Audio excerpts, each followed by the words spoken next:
Hey, it's Lindsay with WTI, and I have a new word for you, oligosaccharides.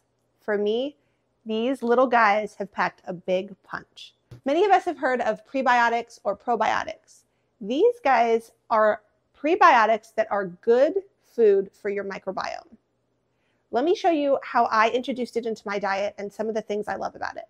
First of all, a little goes a long way.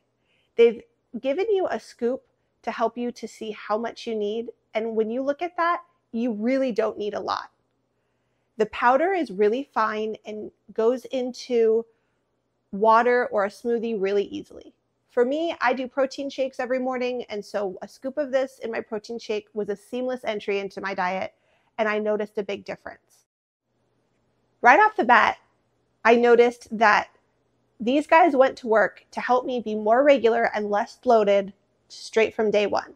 Now, I liked this powder because it comes with 5 different oligosaccharides.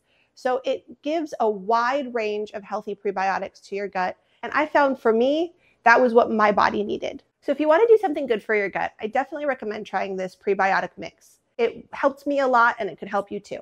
And that's my point of view.